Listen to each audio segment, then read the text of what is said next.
Well, here we are, brothers and sisters, gathered for worship. A time for symbolic holding of hands. A time for sweet, sentimental thoughts. And a time to affirm nice things about nice Jesus. Right? Matthew 10, 37 through 39, Jesus speaks, "Whoever loves father or more than me is not worthy of me. Whoever loves son or daughter more than me is not worthy of me. And whoever does not take up the cross and follow me is not worthy of me. Those who find their life will lose it. And those who lose their life for my sake will find it." Are you feeling the niceness yet? In Matthew 10, Jesus is talking to the apostles. This is part of his pep talk as he's getting them ready to be sent out into the world, the harvest fields of human need. And can't you really see this in terms of being like a Hollywood movie? Just imagine, just picture the apostles being like football players in a locker room. And I'll let you decide what kind of football, whether it's the football as most of the world thinks about it, or the football as Americans think about it. But either way, the odds are against them, and they're in the locker room, and Jesus comes in, and he says, "All right, boys, have no fear of them. What I say to you in the dark, tell in the light, and what you hear whispered, proclaim from the housetops." In other words, get the message out there. Take that gospel ball and move it down the field. Coach Jesus' pep talk goes on in verse 28. "Do not fear those who kill the body, but cannot kill the soul. Rather fear him who can destroy both soul and body in hell." Kill the body? Hell?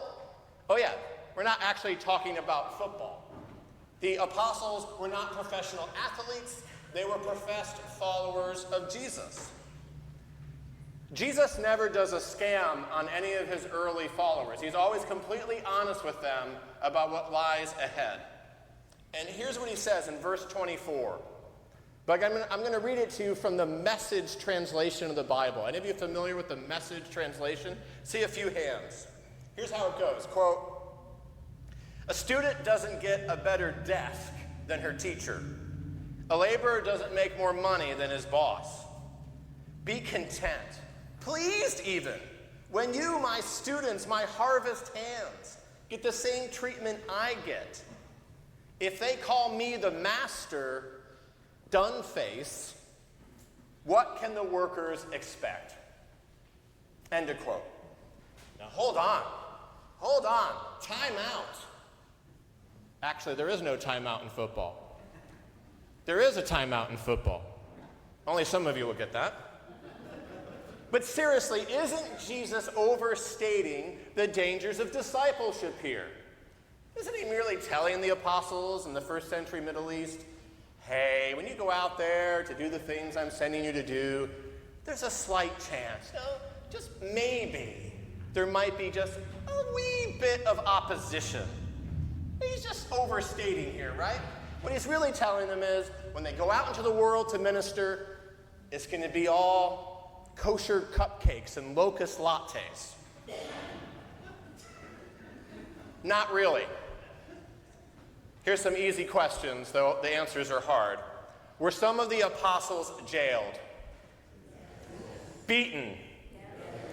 Murdered?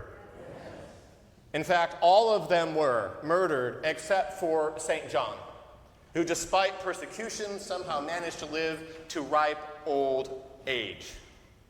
And the apostles were beaten, jailed, murdered, opposed because they were following Jesus, because they were doing the right things, because they were saying, okay, we're going to do what you want us to do. Let's take a deep breath, because that's a lot to deal with. And now for a joke. Two explorers are on a jungle safari. They're on a jungle safari deep in the jungle, when suddenly a ferocious lion appears and it roars. Meow! Meow! Kids, is that what a lion sounds like? Oh, let me try again. Roar! So this lion comes out of nowhere in front of these two explorers, and the first one says, "Keep calm. Keep calm. Remember what we read in the jungle survival book. If you remain perfectly still and you look the lion straight in the eye, he will turn and run away." And his friend says, "Well, yeah, you read the book. I've read the book. But has the lion read the book?" Did you read Matthew 10 carefully? Did you listen carefully?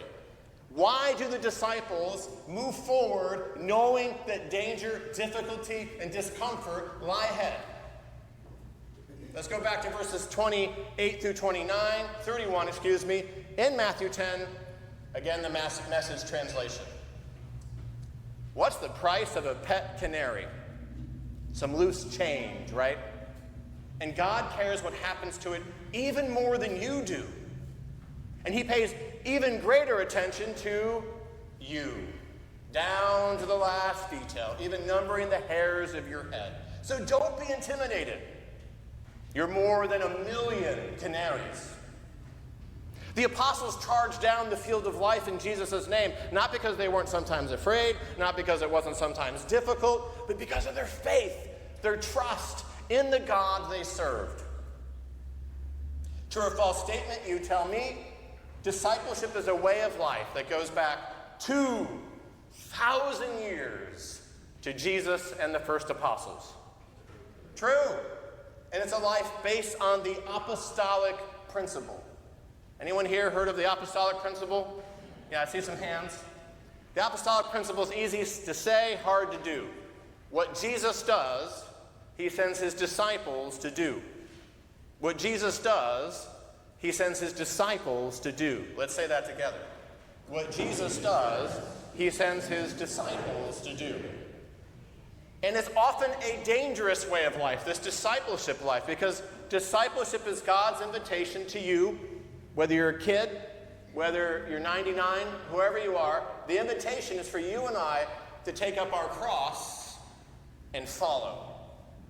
And taking up our cross and following Jesus can shove us out of our status quo lives and put us into situations that overwhelm us and require us to be more than we are. How many of you remember being a first-time parent? Raise your hand. Did you feel out of the depths? Some of them still do, I heard. Or the first time you were a caregiver to someone. Those kind of situations put you out of your abilities. And you're like, I don't know what to do. How can I do this? You have to become more. The spiritual life is often like that. Serious faith can both console and comfort, but serious faith can also disrupt and disorganize the neat, perfect life you thought that you had. Now, I do have some consoling news for some of you. Sure, you can just attend church. Be a fan of Jesus, but not a follower. Be a church member, but not a disciple. You can have respectable religion, nice services, and warm fuzzies. Now, these actually may have their place. But discipleship, serious faith, is an invitation to a costly, sometimes dangerous, grace-fueled way of life. Not merely an invitation to a weekly niceness festival. Discipleship, serious faith, may challenge you to carry your cross and follow Jesus by finally doing something about your temper. By putting real effort into your marriage. Or restarting your relationship with your kids or your grandkids. Or if you are a kid, standing up for another kid at school. Or recognizing that you need to get off the sidelines of your life and actually get onto a playing field that makes a difference. Like feeding the hungry, tutoring children, volunteering at the Johnny Cake Center, taking your faith more seriously, washing Father Matt's car. All this and much more is the work of discipleship. Not washing Father Matt's car. My car, yes, not his. Discipleship is how we live our lives according to the costly way of Jesus-like love. If you've ever been in a long relationship or a long friendship or something worthy to do that has a lot of obstacles, you know that it's costly. And that's what the Christian faith at the end of the day is about, living out this costly-like love that often we can't do on our own. We need God's help. We need each other's help. This costly way of life on basis of Jesus' love. Will it be hard sometimes? Will it be mostly cupcakes and lattes? It won't. And if your faith has never made you uncomfortable, if your faith has never been challenging to you, if your faith has just been, yeah, it's nice, it's there, there's church, you've been missing something. But let's be like the first disciples and move down that field of life. Why? Even in the face of discomfort and challenge? Because of the God we serve and our faith, even a spoonful of faith in the goodness of that God. Folks, here's the irony. Here's the irony of the whole thing that many spiritual teachers, much wiser and smarter than I have communicated over the centuries. The more you hold back from God, the more of your life you will lose. The more you give to God, the more of your life you will find. The more you hold back from God, the more of your life you will lose. The more you give to God, the more of your life you will find. So, do you want to lose more of your life, or do you want to find more of your life? As Jesus told us in today's passage from Matthew 10, those who find their life will lose it, and those who lose their life for my sake will find it. How's that for a pep talk?